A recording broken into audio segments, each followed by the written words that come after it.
Hello humans, I'm Mr.Smock from Vulcan, cultural observer here on Earth.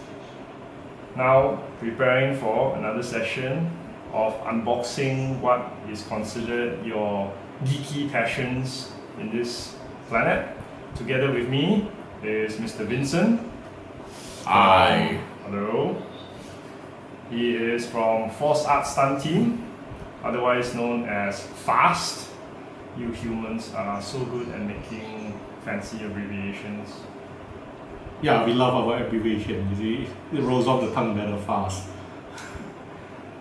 We have here today the Star Wars Centerpiece toy display by Hasbro. It features Darth Vader, of which our friend here, Vincent, is a Sith Master and the most qualified to explain the features and all the geeky nuances behind this product.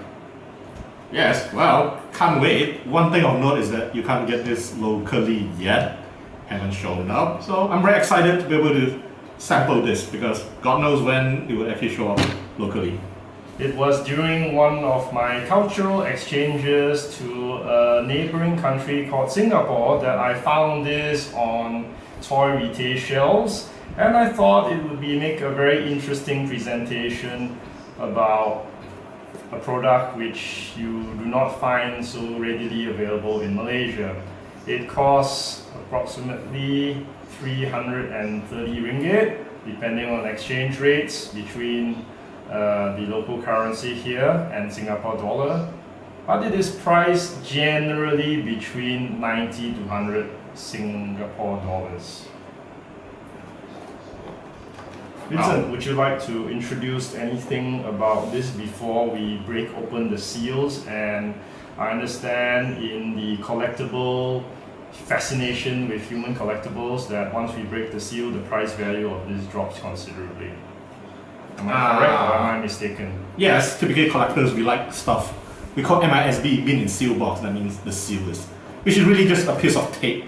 It's still there, and honestly, you can just stick a new tape there. Most people probably couldn't tell the difference, but yeah, it is what it is. And this is an interesting addition to the Black Series line because the Black Series line pretty much has been limited to articulated figure that's in a 6-inch and 3.75-inch range, and there's also those high-end lightsaber, Force FX lightsaber, and wow, this is very excited, very detailed.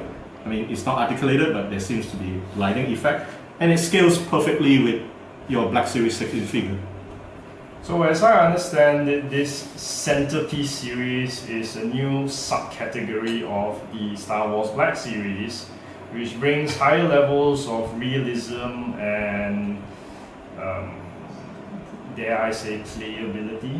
No, I shouldn't do it. I don't think you can play with it. And what was this rated at? Ages Probably 13 and above? Did it say?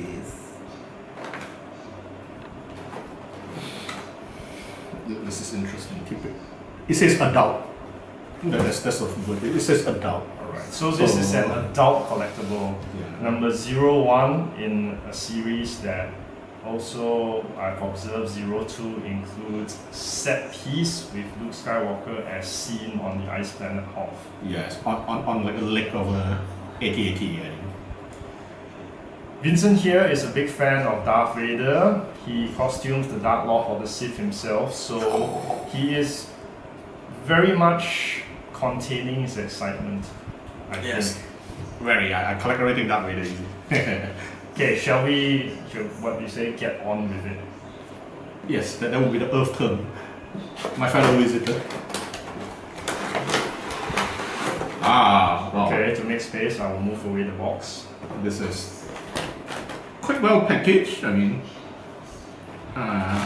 doesn't look like there's annoying twisty tie that we remove. Here's a closer look. There's a instruction manual.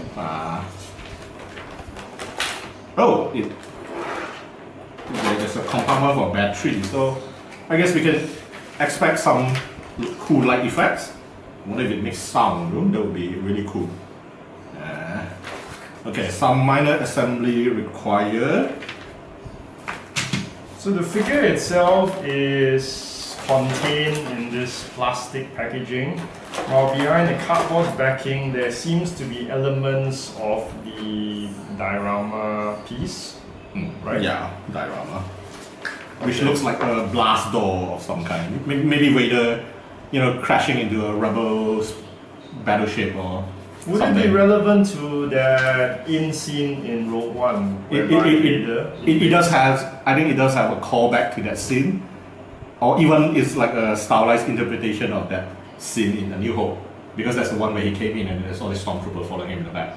Which you could see in this box. I think you could recreate this scene here with some Black Series 16 Stormtrooper figure which you can buy in local toy shop currently.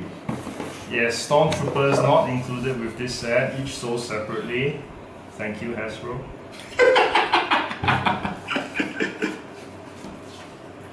Okay, so let's... Should we assemble first? Yes, the set piece or the Dark Lord of Sith? I think we should insert the battery first because I think once you assemble the battery, it's gonna be not so accessible. This is supposed to start with this one. Okay, annoying twisty ties. Okay, this is a lot to remove. So we've removed the set pieces for the diorama. It assembles together, I understand, fairly easily based on instructions. There is a slot here to insert batteries, and that should be for the lighting effects. So the piece, it says it uses 3 AAA batteries. Two AAA. Oh, 2, I stand corrected, 2 AAA batteries. Okay, so here is it, the assembler. I shall raise it closer to the camera for a closer look for you fans. Might be too close, I think it should be Oh wait, I forgot about the lighting fixture. Oh, yes. Oh, it blinks. This looks pretty cool. It gives it a bit of an ambience thing. This lightsaber is not lighted. Yeah, that would be my only gripe with this figure. Would have been so cool if the lightsaber is lighted too. But I guess at this price point, it would have been not possible to implement a mechanism for it. I noticed the lighting timed out pretty quick. Is there a different setting that is explained in that instruction? I didn't figure it out because I noticed you need to click twice to turn it off. I guess the first click is temporary lighting, just to show your friends, hey, this thing lights up. And then it will go away in case you forget, because this stuff probably drains battery. So let's see how long it stays. I would assume it's probably just 10 seconds. Yeah, about 15-20 seconds. So I guess if you want to stay on, you press twice, May I suggest you read the instructions? Good point. Okay. Yeah, it's correct. Short press, basically, the light effect would last for 12 seconds. Long press for constant light until battery dies. So basically, you press once to turn it off. This is a short press, so this should turn off in 12 seconds. Okay, let's see. So. I'm not unsure why that blast effect would be flickering. Does it look right to you that it should be flickering? Okay, let me just turn it on permanently. Okay, so this should stay on until the battery dies. Okay, why is it flicker? I guess it's to give the effect that, you see, I guess it makes sense that as he blasts through this door that there'll be rebels in front of him, defending themselves. So this looks like what you call a blaster mark from the rebel. So I guess in movie when it hits, it will be flickering a bit, kind of like fireworks. So I guess this is effect that's trying to recreate. I think it's a bit closer to me and Ken.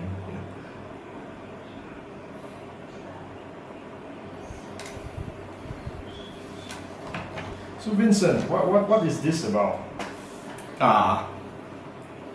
Okay, is it some usage of the Force? Yes. Let's say halt. Because technically, Force user, they don't necessarily need to point their hand to work their effect on you, but I guess it helps them visualize it. Like, I want to force choke you, it would help me visualize it by, I don't really need to do that, but it just helps me visualize it. I haven't done it on you yet. I'm not in costume, so the powers are not here yet. Oh, I see. It stays with the costume. Oh, I see. Okay. We shall try that on the cosplay day. Yes. So to summarize, the Star Wars Black Series Centerpiece number 1 collectible featuring Darth Vader is available in Singapore at a retail price point of $99.90, or perhaps cheaper at certain hobby stores whereby you have memberships or be able to ask for discounts. We do not know of its availability yet in Malaysia, but if it doesn't come, then you would look at alternative sources such as, Vincent? Well, eBay, Amazon, hopefully the local collectible shops, especially the shop will bring in like Gila Poster or maybe upcoming Star Wars events that might pop up. Hopefully. So what I've said at the price in Singapore works out to around 300 to 350 ringgit. So you could set that as a benchmark for what is a reasonable or value price for this purchase. Now, also from an expedition into Singapore recently to attend the Singapore Toy Game and Comic Convention, I came across a number of exclusive Star Wars collectibles from Hasbro, which were available only at the convention, and these were branded as San Diego Comic Con exclusive, released earlier in July. Now, a big piece of which is the Grand Admiral Thrawn, shall we say, Imperial Center set. This was priced at 100 Sing dollars. It features the renowned Grand Admiral Thrawn as seen in Star Wars Rebels animated series. We also recall that Grand Admiral Thrawn was actually introduced first in a novelization series in the late 1990s, written by Timothy Zahn. Vincent, how would you care to explain this character? If I remember correctly, I think he first showed up in the book. As a brilliant military strategist for the Empire.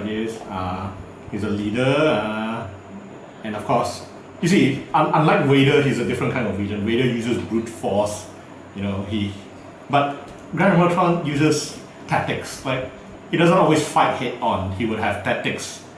He's like always 10 steps ahead of you. He's like a master chess player, so to speak. Basically, he's always ahead of you, and I mean, those books were exciting. There were 3 books about him. I think it was the Last Command, Dark Force Rising. I don't remember the other ones. Basically, they were all categorized as Heir to the Empire series, right? Which has now been relegated to something called Legends. Legends. It's not canon anymore because after Disney took over Lucasfilm, they declared that the expanded universe is not canon anymore. And I mean, for obvious reasons, because if you're going to make a new movie, series, trilogy, you wouldn't want to be burdened by the EU, and let's be fair, EU has great moments, but there's also a lot of crap. So actually, I'm one of those who supported the clean slate thing that Disney did. But to be fair, Disney did not delete EU. EU still exists as legends. They are still around. They're not canon to the movies, and recently they've been taking elements from EU to incorporate into the series, like Rebels. Grand Admiral Thrawn made his debut in Rebels, and it has been a fantastic season. I mean, formidable villain. In Star Trek terms, I would view what has now been categorized as Legends as the Kelvin timeline and take it for what it's worth. Well, what is a Kelvin timeline? That is a story for another day and of great debates to Trekkies. Anyway, returning to Grand Admiral Thrawn, you see in this SDCC exclusive, it is a Black Series product and therefore scaled to other Black Series collectible figures at the 6-inch height. Yes. So it presents here Grand Admiral Thrawn sort of in his, what shall we call it? His office, so to speak, is his private space, because in the Rebel series, in his office room, you can actually see all this stuff, you know, this lizard statue thingy, and then there's all this memorabilia, spoils of war, so to speak, that you can see in the episode.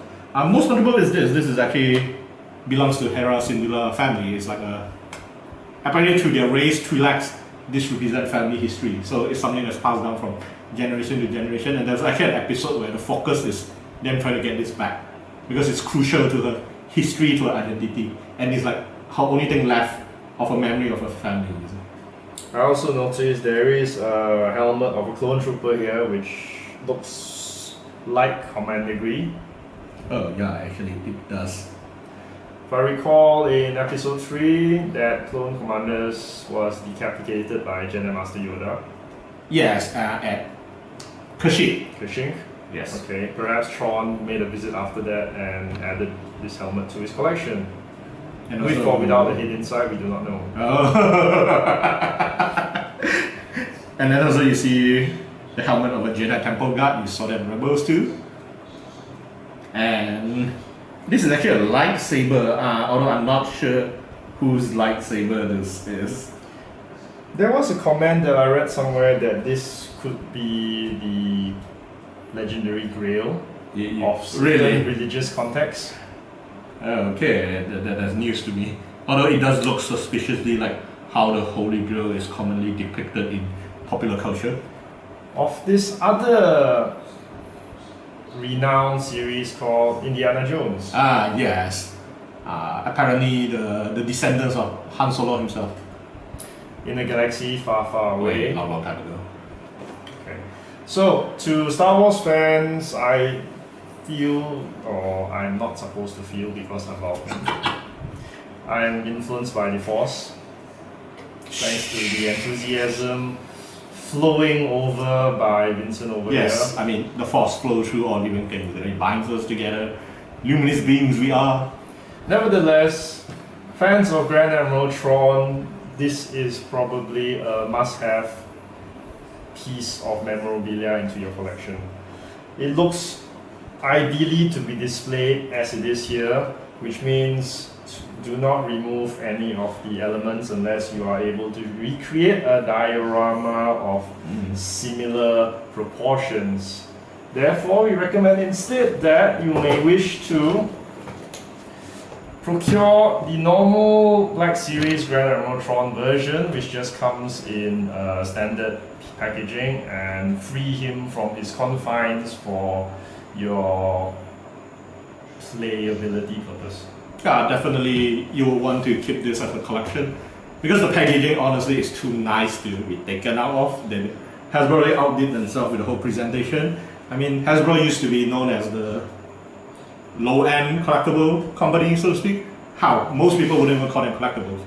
But they really up with their game with the presentation here. I mean, the Black Series, they up their packaging, they actually look premium now, and wow, this special convention exclusive Grand Admiral Thrawn. I mean, looks this looks really excellent, and you will want to keep it this way. Or like any real true collector, you buy 3. You see, you buy one to keep in a box, you buy one to play, and you buy another one just in case. You see. Shall we just move him to the side for a moment? Okay. Another convention exclusive item that I came across at SDCC is the Episode 8 Rey and Luke Skywalker early release set of figures, which was available previously only at the San Diego Comic Con. This came out about a month or 2 before it was actually launched in stores. So I understand the figures are essentially the same. There is no other exclusive elements compared to the regular release in this standard packaging. So you may wish to give this a miss if you are unable to procure a set. But it was also available at the Singapore convention for approximately 80 to 90 Sing dollars, which I understand equates to around 250 to 300 ringgit. Oh. For both. Oh, it's actually a decent price. It is actually a comparable price when the standard Black Series figures are already priced at 140 ringgit at normal retail. So, the good news is that we have some unverified reports that this pack, as well as the Grand Admiral Thrawn San Diego Comic Con exclusive, may still be available in the island of Singapore at selected retailers. If this is something you would really want, do send your Vulcan spies to the island down south to make a thorough recon. And if so desire, go and procure some for your memorabilia collection. Or you could go down yourself, because don't send Vulcan spy to do anything, they always die. Is this a Star Wars joke? I fail to see that. Yeah, you're gonna need a Human Star jokes Wars still escape us. Human jokes still escape me. Thank you very much for watching. If you like what we have shared, please subscribe to our YouTube channel, the My Sci-Fi Fan Outpost. Please feel welcome to also leave any questions and comments in the section below. Thank you very much to Vincent for his thoughts on and expertise into the Star Wars saga. You're too kind, my Vulcan. Although you have committed great sacrilege, you see. You are wearing what looks to be a Han Solo shirt. I am cosplaying for the occasion. Live long and prosper. And there's only one thing we do with Star Trek fans like this. Oh dear! Ah! Oh! Sorry.